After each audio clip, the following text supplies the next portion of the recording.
Olá vocês! No ar mais um episódio do nosso programa Clássico é Clássico. Vocês devem estar estranhando, né? Hoje bem diferente. Não vamos falar sobre filme, nem sobre literatura, quadrinhos.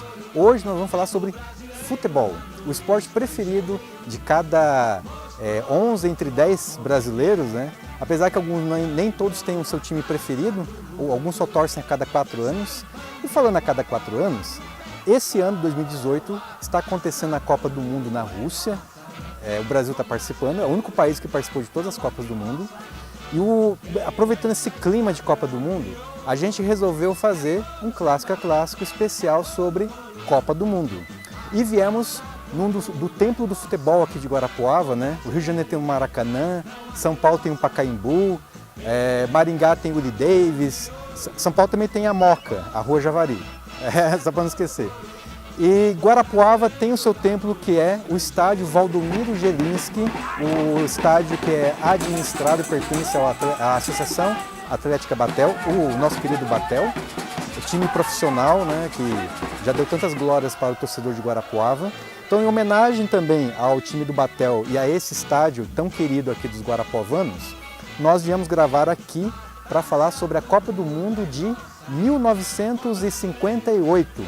60 anos atrás, a Copa do Mundo não é como é hoje. Esse show de imagens, essa cobertura, essa expectativa, essa cobertura gigantesca que a gente tem dessas últimas Copas, as últimas décadas.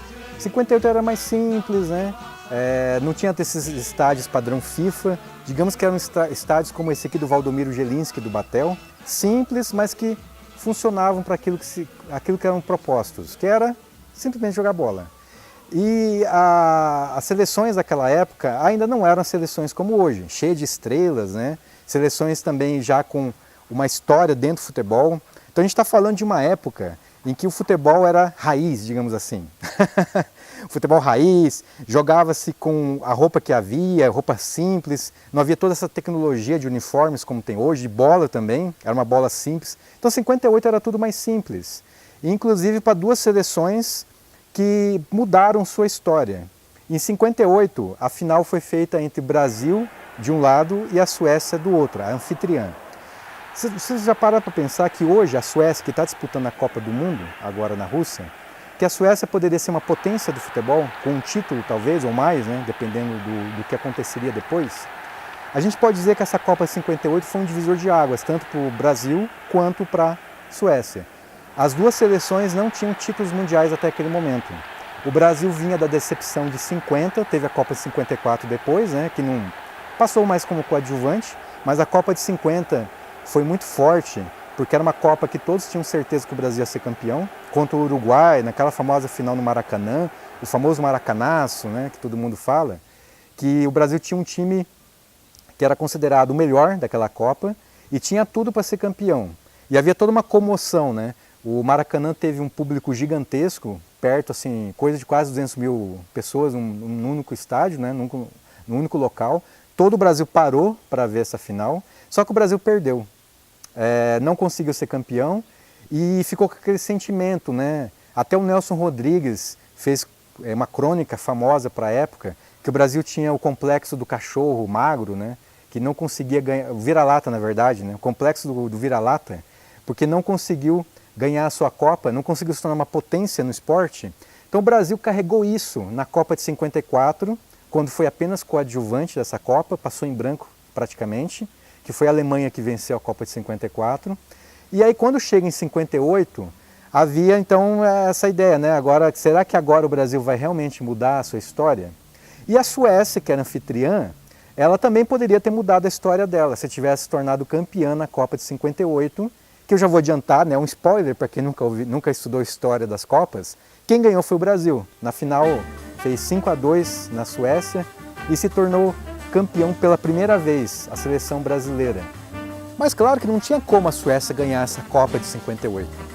O Brasil tinha, né, nesse momento, na história, na verdade, da seleção brasileira, o time de 58, a seleção Canarinho de 58, é considerada uma das melhores do mundo. Inclusive está pau a pau com a seleção de 70. Em 58 tinha Didi, Vavá, Gilmar, o Zagallo, que depois viria a ser técnico da seleção brasileira, Garrincha, o anjo das pernas tortas e, claro, Pelé. Pelé, então, com 17 anos de idade, até hoje o mais jovem a fazer uma final de Copa do Mundo, Pelé.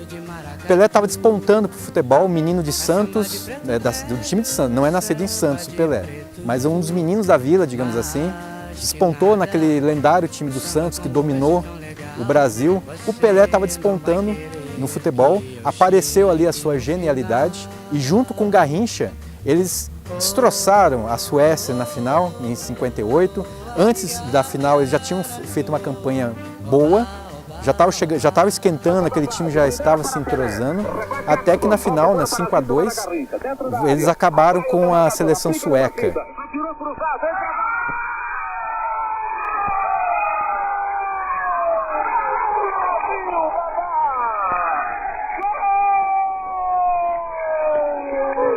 E nessa Copa o Pelé fez aquele famoso gol em preto e branco, né, que aparece pra gente hoje, que ele faz um chapéu e domina de primeira, bate de primeira e faz o gol. Então foi uma seleção, essa de 58, que marcou época. E dali por diante a seleção canarinho, né, a seleção brasileira, ela viria a se tornar a grande potência e a única pentacampeã do mundo, né, até agora essa Copa de 2018, que é a seleção brasileira. Então essa Copa de 58 foi muito importante para o Brasil nesse sentido.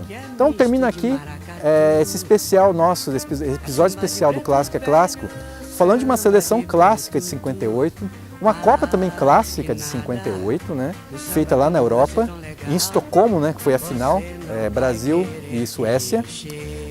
E vamos esperar, né? Quem sabe esse ano o Brasil, né, até depois que a gente pôr ao ar esse vídeo, vamos saber se o Brasil conseguiu mais um título da Copa do Mundo. Então fico por aqui. Tchau!